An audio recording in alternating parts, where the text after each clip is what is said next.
Alex with the Name Pros podcast. I'm the name mentor, and I have been in the name sphere, name world, name community for more than 10 years. And I just wanted to take a little bit to talk about what I have personally learned, what I've taken away from my time in the name world. When I was a kid in kindergarten, I realized the power of names and how names could set you apart. I have a name a little left adjacent, and I really did like that. I was Alex with an I, which eventually would fuel my love for Anne with an E. But anyway, I digress. And I realized that with other kids in my class, as time went on, unique names filled me with like this joy. And my brother came along, and to be a part of that energy of like there's a new baby in the family and he's going to get to have a name, that just like sparked this love because baby name books entered into the house. And it was an amazing time for me. It's when I started creating lists. I was like 13, and I started creating my first name lists and names that I thought that I would use for my own children one day, and just ruminating on the power of names and their meanings. I also lived on a farm, and we would have new animals every spring, and I got to be a part of that naming process as well, which is like every girl's dream. And it was around that same time that in our small town that we started like getting internet. And yes, it was dial-up, but it was still this connection to the outside world. I was living on this little parcel in this little community, and I had a portal to an outside world. And I typed in baby names into Yahoo because I don't even think there was Google at the time. And babynames.com came up. Babynames.com was the first name website, and then I think eventually I found Nameberry and Behind the Name, and I think Babynology, and there was a whole database of names, and I was like, hot diggity, I've died and gone to heaven, this is amazing. And Jennifer Moss, who created babynames.com, she had at the time her grandma or her mother Maggie on there, and there was like message boards, but then she posted a video on her website of this user named Anastasia Ruby from YouTube, this girl named Stephanie, who is my age, talking about baby names. And I was like, what? Like the stars aligned. I felt like my whole life has been waiting for me for this moment. And I found her YouTube channel, and she was just a girl like me, standing in front of her camera, convincing me to love names. And I was like, I need no convincing.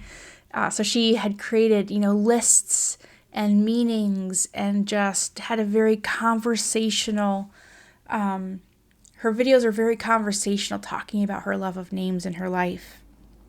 And the community in the comment section was like the Eras Tour audience. It was amazing. All of these girls came together, and we felt so seen. And we were like, oh my gosh, I thought I was crazy. No, I thought I was crazy. Oh my gosh, you love names too? And that birthed this amazing space of community and camaraderie. The name world in that era was very narrow. And there were a few different resources, not just online, but whether through books or articles in the newspaper, anything that you kind of find about names. There were quite a few.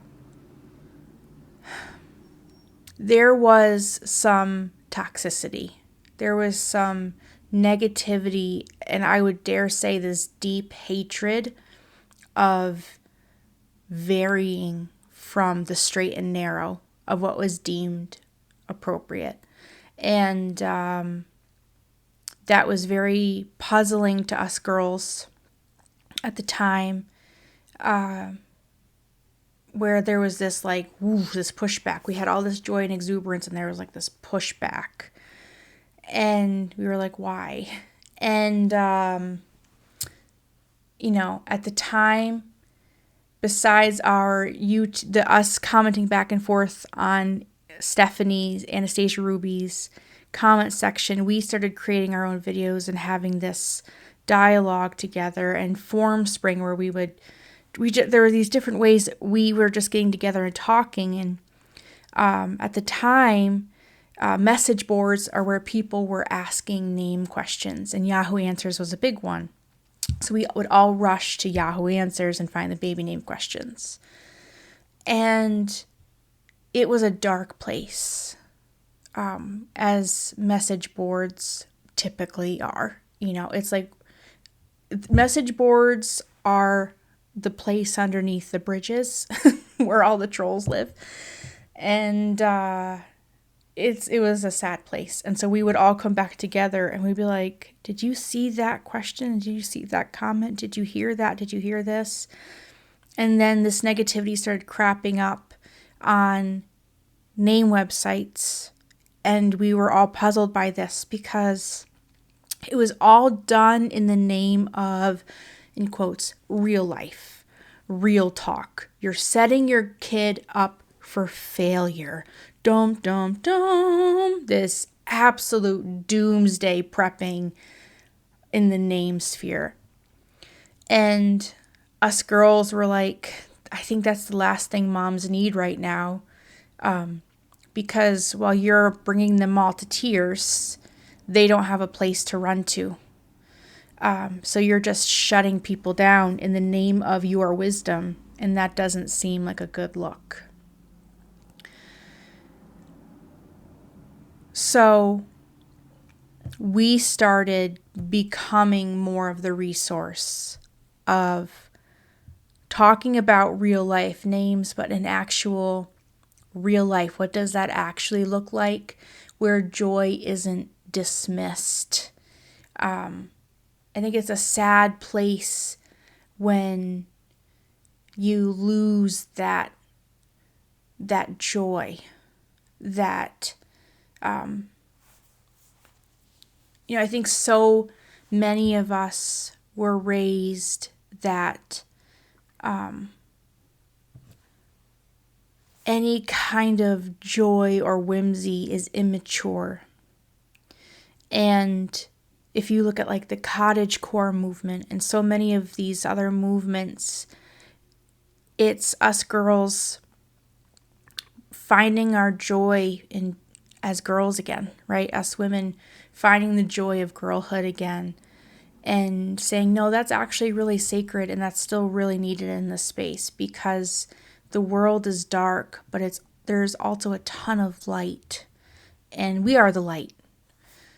Our joy in us holding on to those sacred things matter and are needed, and that's what's going to drive out darkness, not us saying the darkness is, the most important thing you've got to factor in. Like teaching our girls to hold on to their joy while in tandem you have to teach them how to walk across a dark parking lot. Both things are true, and there's not one without the other in this realm, in this world, right?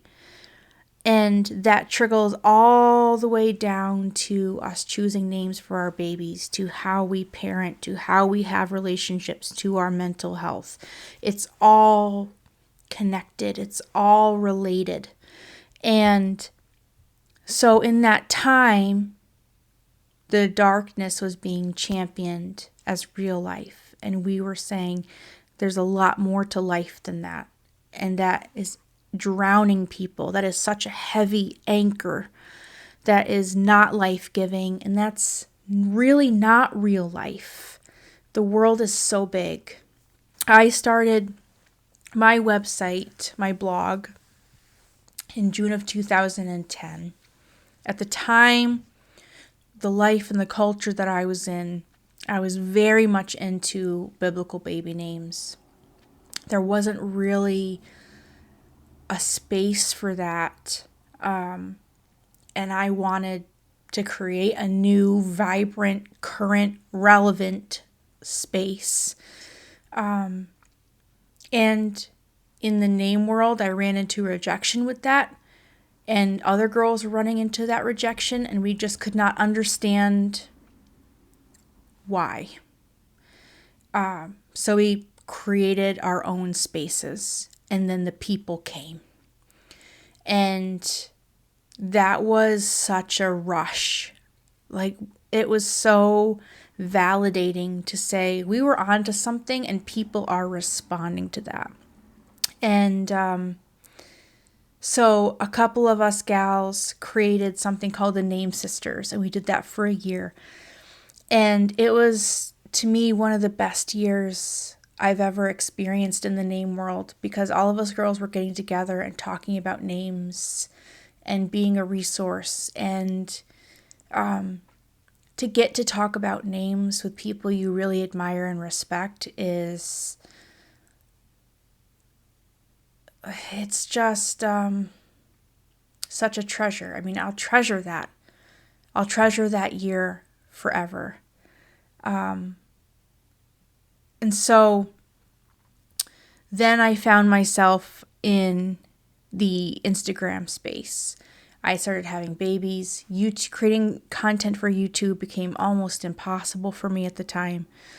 But then there was this app called Instagram that just started out.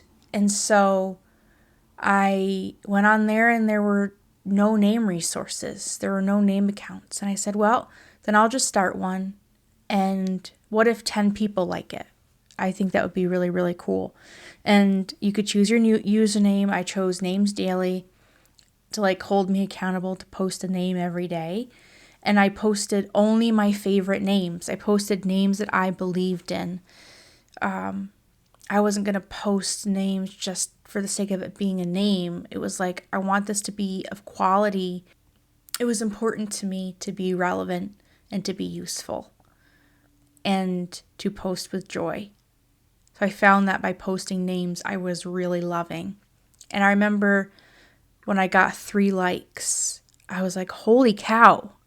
3 people saw baby names and, hashtag baby names, and came and liked my post. I was like, this is amazing.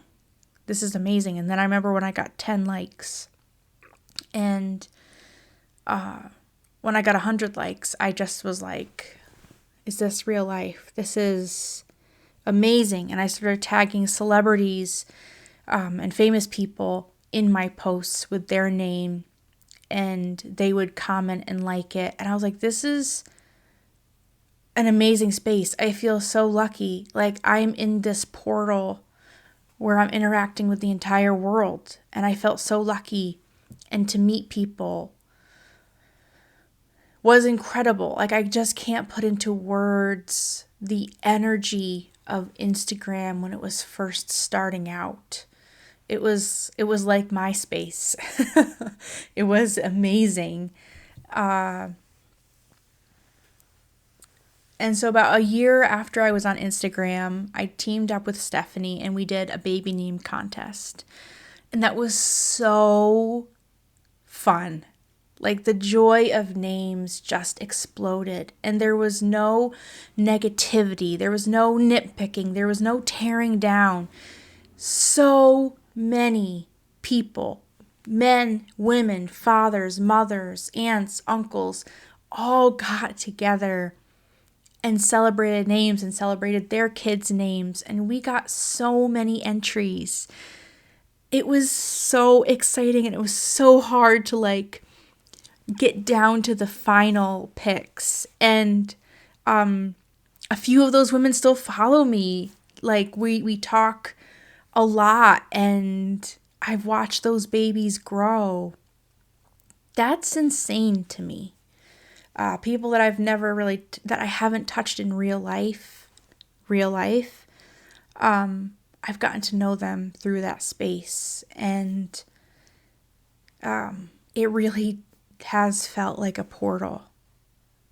I'm sitting in my house, in my fray, with my kids and my pressures and my life and my hopes and dreams, and I'm able to just reach a hand out and touch somebody else and hold their hand. And that has been an insane privilege for me, because there's all of this joy in names in this community that has formed, but we also recognize the heaviness. We get women coming to us with really heavy things, and that balances it all out of I think this is what it really means to walk out real life. You have this immense joy and this creativity in tandem, hand in hand with the darkness and the valleys that people have to walk through. And how do you bring that together? Heart and head. Bad life experiences, good life experiences, joy, pain, grieving, hope. All of those things are melded together. Something that I have learned in the name world is that not all experts are for you. Some experts are just full of hot air, and they like to talk about how wise they are, and yet they feel so out of touch, and they feel so cruel and so mean. And that's not a good vibe. That's not a good look. But then on the other side of that is I saw people beginning these name accounts, and what they were doing is they would grab onto some tropes that they'd heard from sprinkled around the name community, held on to them as truths, and regurgitated them. And I felt like that missed the mark as well. And they'd be staunchly standing on something that I had felt I don't think that's the truth. I think that's just been something that's been repeated over and over again. But I would like to challenge that. And people would come in and create name accounts and be around for a little while and then disappear. And I saw that literally hundreds of times. And then there were these core gals who stayed and have created the Instagram and TikTok and YouTube name community to be what it is. And I remember when they weren't there. And I don't think the world realizes how lucky they are to have them here with us now. That they are literally changing the world. That us girls, when we started, were the name nerds, the weird stamp collectors. And now we're sitting with grieving women. That's so powerful. To me, I can hardly wrap my head around that. The women who go to name experts and get chewed up and spat out and then come to us, I'm like, come. Come over here. Come sit with us. We have good vibes over here. This is the real life space over here where you can talk all of these things out.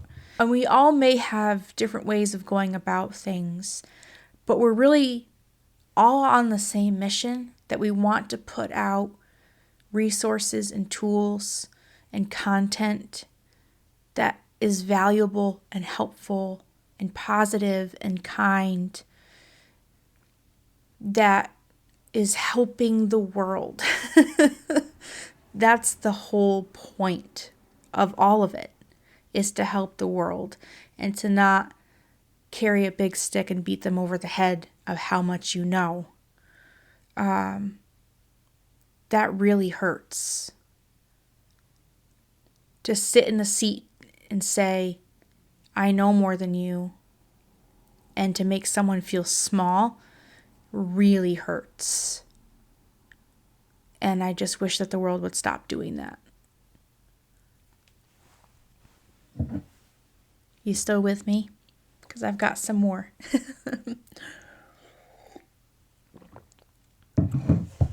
So I know what you're thinking. Alex, what are these tropes? Okay, well, I'll tell you quite a few of them, and we can unpack them together because I have thoughts on this. So, in the beginning,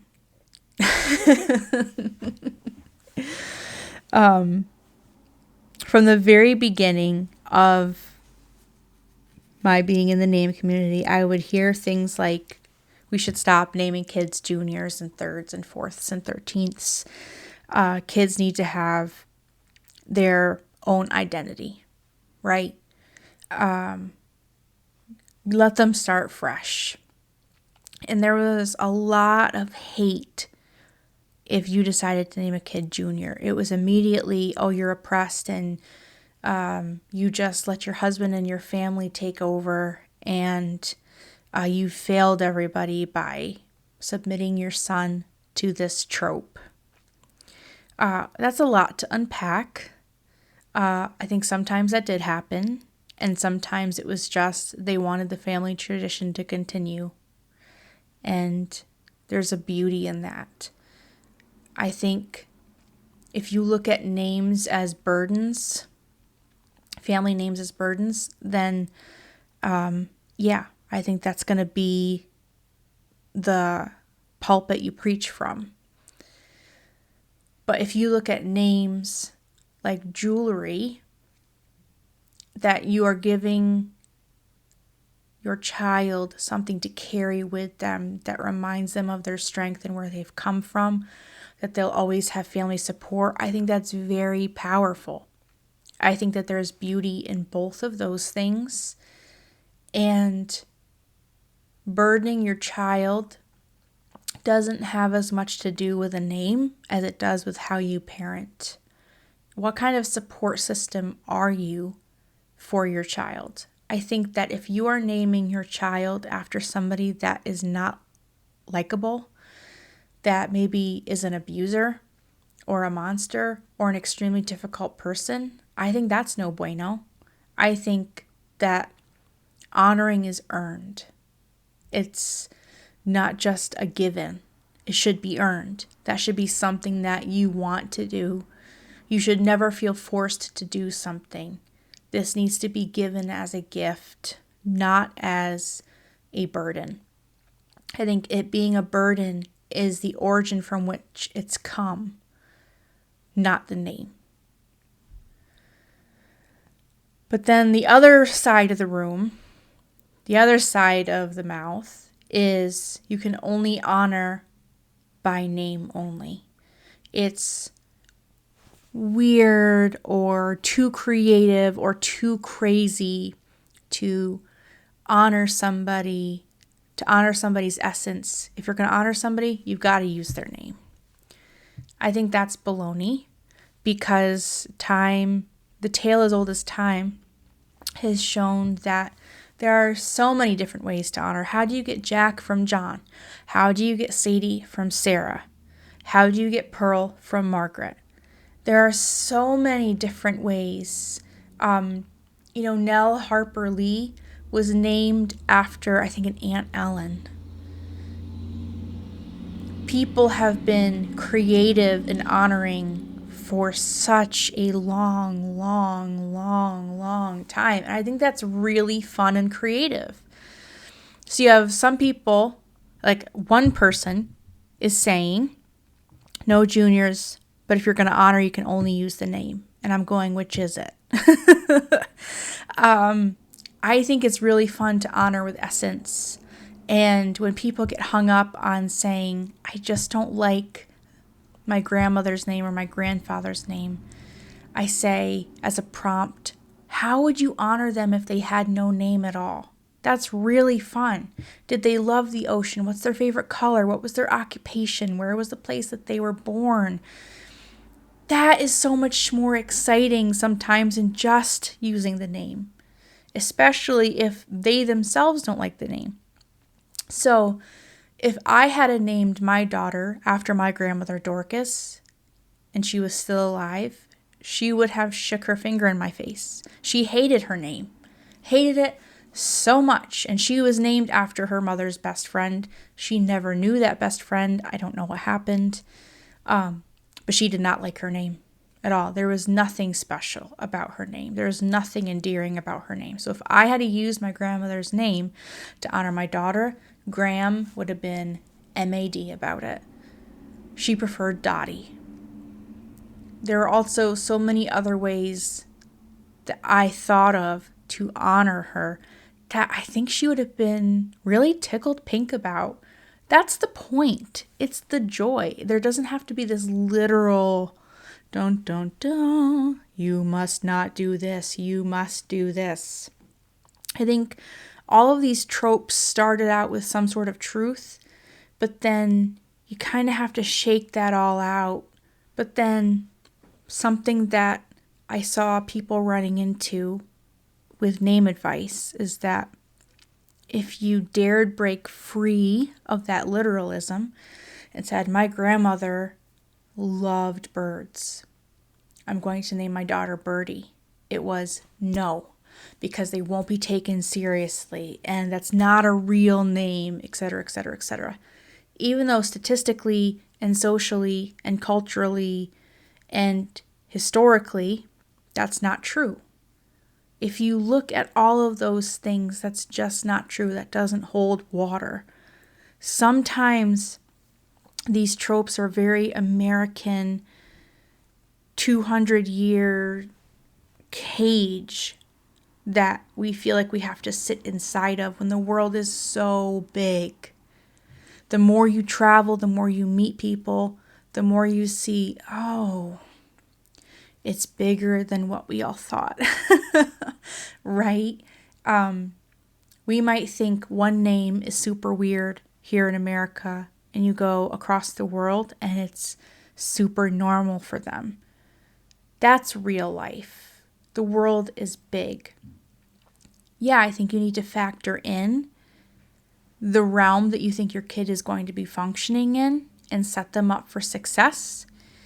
But also teaching your child how to be taken seriously is a parenting thing, not really a name thing. If you named your kid Shish Kebab, I think that they could live a super successful life if you've supported them in that. Am I advocating for you to name your kid Shish Kebab? No. I don't think you should be naming your kid Shish Kebab, but or a name like Satan or Aryan. But I think this going into the next trope of don't name your kids something that they can't live up to, like virtue names. I've heard you can't name your kid Oprah or Adele or Beyonce or Elvis. And I go, why?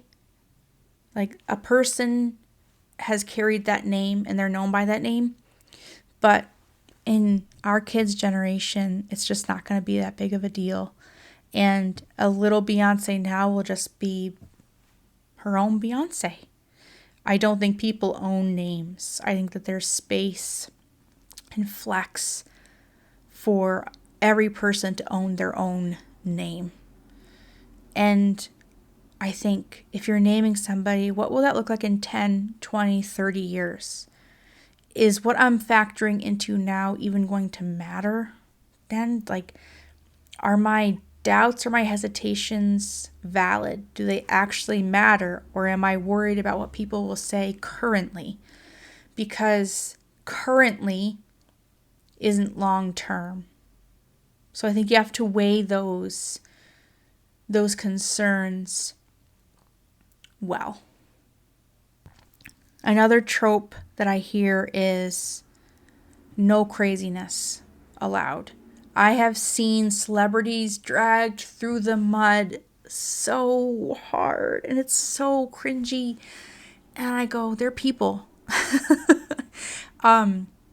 Everybody, every community has their own ceiling for comfort zone, for their creativity.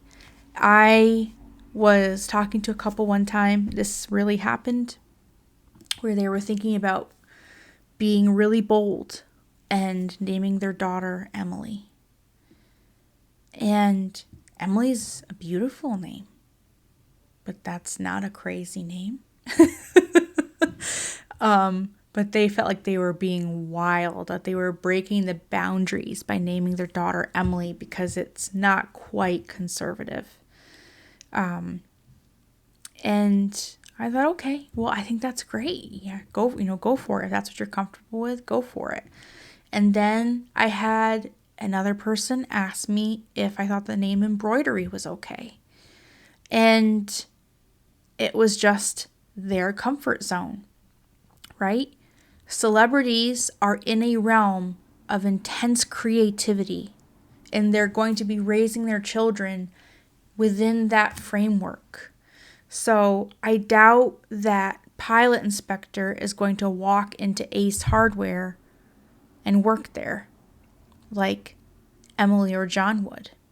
They're in a whole other realm. There's nothing wrong with that, okay? I'm a local country farm girl. But I can appreciate that we kind of all are born into our own spaces, right? And we can change our space as we become adults, but that's just the reality of it. And it comes down to, I think, how parents are supporting their kids in the realm they're born into and how far they want them to go. Parental support, setting your kid up for success. So when I hear people trashing celebrity baby names, I feel like that's really ignorant. That's not taking everything into account. That might not be your comfort zone. That might not be your jam. But I think if you're evaluating, first of all, I just think we need to stop having opinions about other people's baby names in general. But if we're talking about them, I think that we have to factor in that person's life, that sphere that child is being born into, and that name is outside of your comfort zone, and that's okay. It's okay that people have different comfort zones. I don't think it's child abuse to name your kid Pilot Inspector. I think it's abuse when it's abuse, right?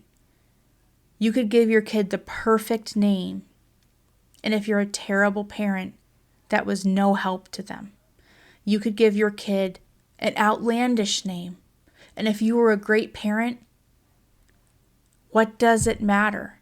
If they really dislike their name, they're going to grow up to change it, whether it was super conservative or super creative, right? It's not really about the name at the end of the day. It's about you. How are you planning on showing up? And the people online bullying, I'm like, oh, what kind of a home life are you creating with your perfectly named children? You know, I bet that your Emily and your John really dislike you. So well done, you know? I bet Pilot Inspector had a fun life and was set up for success. That's the whole point.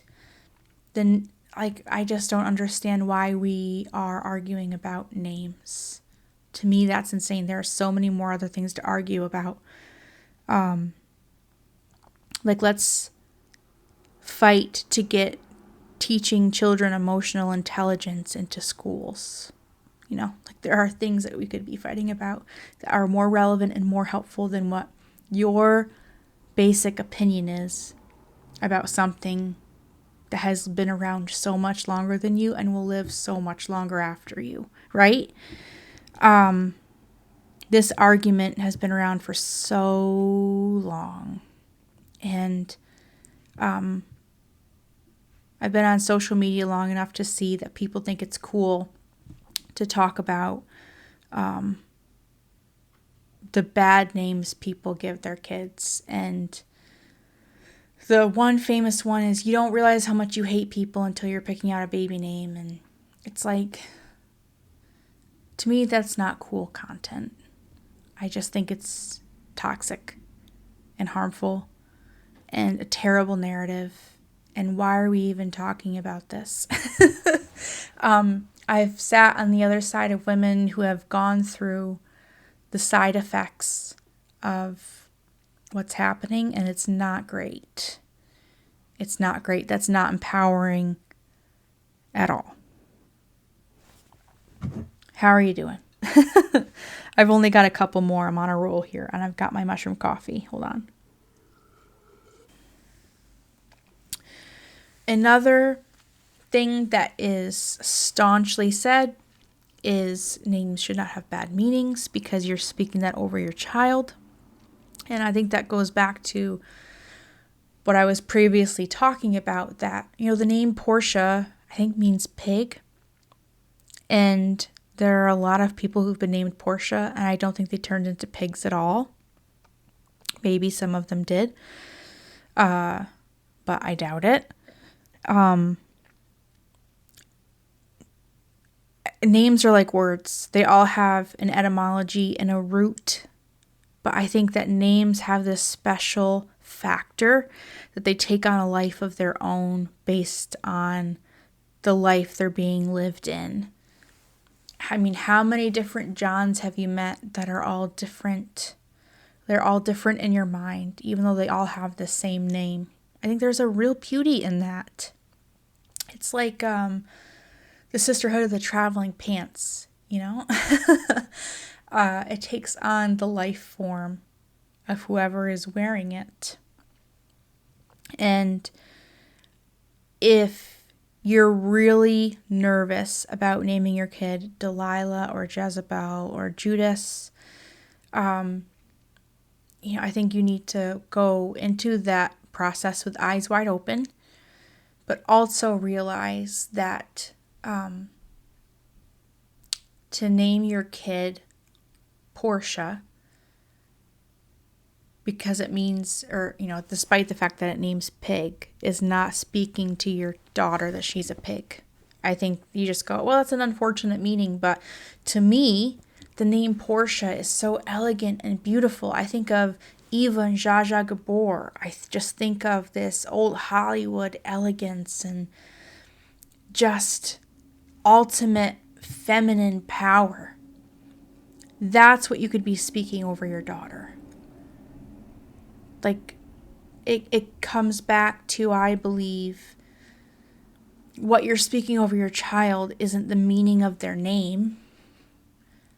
If you are naming your child a name that means beautiful, chosen one, and you talk crap to them, then it doesn't matter that their meaning of their name is something great if they have to spend the rest of their life getting over their childhood.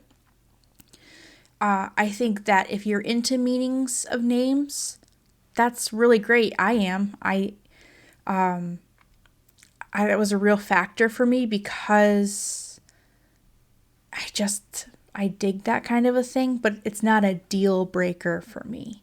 Like, I've seen it for other people, and I've seen people not use the name they love the most because there was like a weird meaning. Like, I think that's unfortunate. And also, you could take something bad and spin it for good. So, for a super basic example, the name Calvin means bald. Calvin Eagle. You know what I mean? Like, just, you can find ways around it if you're really hung up on the meaning. There are so many people in the name world who would love to help you with that if you can't figure it out. But there are ways to work around that. Don't let that be a deal breaker for you to not use the name you love the most. Make up your own meaning. Who cares? Really. Yes, there are a couple people who are going to care. Are you inviting them over for dinner? Are you asking them their opinion? No? Okay. I think we can all live happily ever after.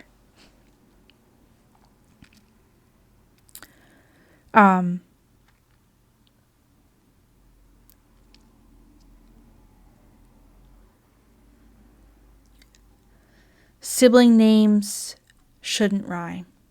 There shouldn't be Jaden and Braden or Rose and Lily, or super matchy names. They're going to hate it. They also have to have their own identity. And I say, kids have a great way of being their own person. And I think that if that's something that sparks joy for your family, why? Like, what is the worst case scenario?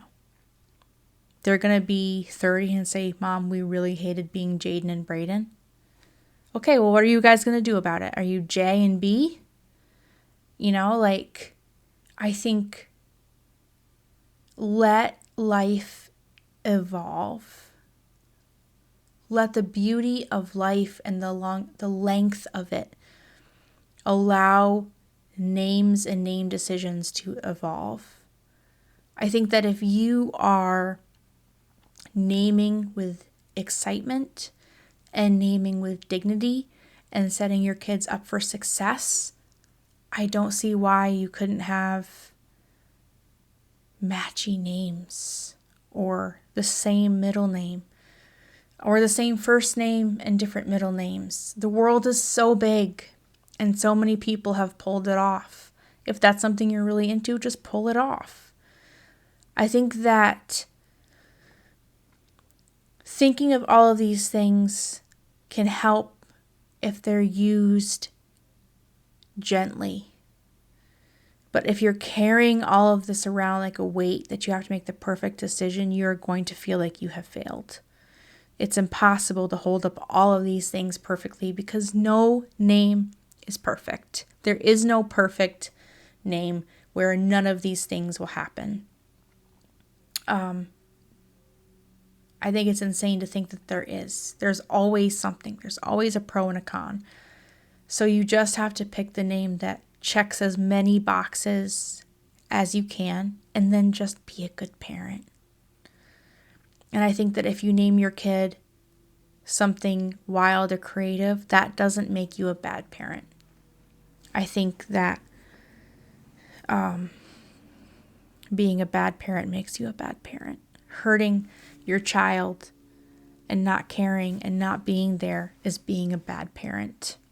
I think you also have to recognize this person is bigger than you and you are a part of them and you're a part of the process. But this person is bigger than you. And so you look at them and you want to name them something that they'll carry the rest of their life with joy. And most importantly, you want them to carry a good childhood with them the rest of their life. That's the point. And giving your kids a good childhood is being in therapy. It's taking care of your mental health. It's recognizing your kids are different than you and you learn as you go and you want them to be happy and you want to say yes to them and to not grow up with all of these horrible things to teach them about real life. That will come in time.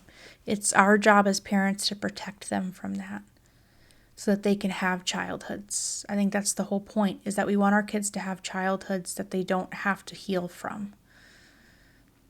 And their name should be a Christmas present, not a burden. And that's up to you to figure out what that looks like. I've got to finish this up because I've threw most of my mushroom coffee and the olives are sitting at the bottom ready to be eaten. And I want to eat them while they're cold, not warm. So this is important, but what I'm also trying to say are that cold olives are also important. So we've got to wrap this up. I feel very Martha Stewart in this gorgeously perfect button-up top. I watched her documentary twice, and it was amazing. I just loved it so much. But anyway, I put this on, and I just was like, wow, I feel very Martha Stewart today. What does she say? And that's a good thing. Wait, am I going to get in trouble for saying that? Is that like trademarked or something? Choose names with dignity, because that's a good thing. Maybe that's how I'll end this podcast. This podcast episode. So, to wrap up, the world is really lucky to have the name community. I am in awe of the content I'm seeing created. I got out of the front seat a long time ago, and I sat in a pew and watched all of these amazing women get up and just create dynamic, amazing content. And I feel so lucky to have been there from the beginning, to have seen the birth of this, to see how they have literally changed the world, changed the namespace. I'm just blown away. I'm honored to have seen all of this. The world truly doesn't know how lucky they are yet. That all of these women are taking up space and creating content that's needed, that they're sitting with parents. They're literally naming this next generation. And I find that humbling and exciting and euphoric. The space that has been created is the space that I needed. It's the space that has been needed so badly for so long. It's helping women take their power back as mothers and say, this is my decision, right? This is what I'm doing, and I'm not a bad person.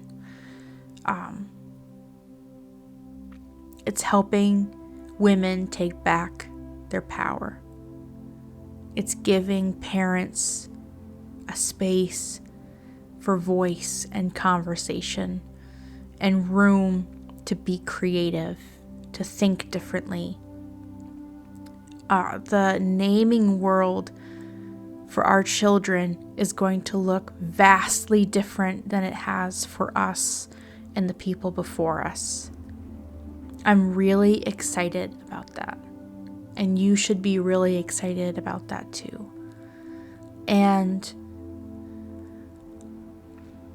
I just wanted to take the opportunity to publicly thank all of the women that I've gotten to know, the women that started name accounts that don't anymore. I still think of you all the time.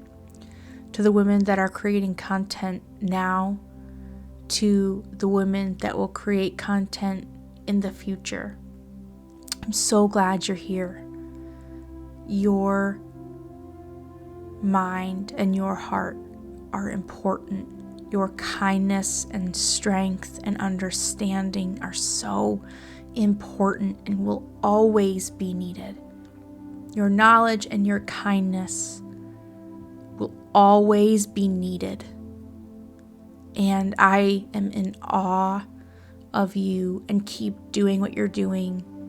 And people are going to, at times, steal your content, steal your work, say things about you, not say things about you, and you're going to watch it happen. But you are a part of an energy that is taking over the world, and that trumps everything. That will consume everything. And to watch your content be stolen sucks. To watch the impact your content creates on women, priceless. Thank you. To have been here has been one of the biggest honors of my life.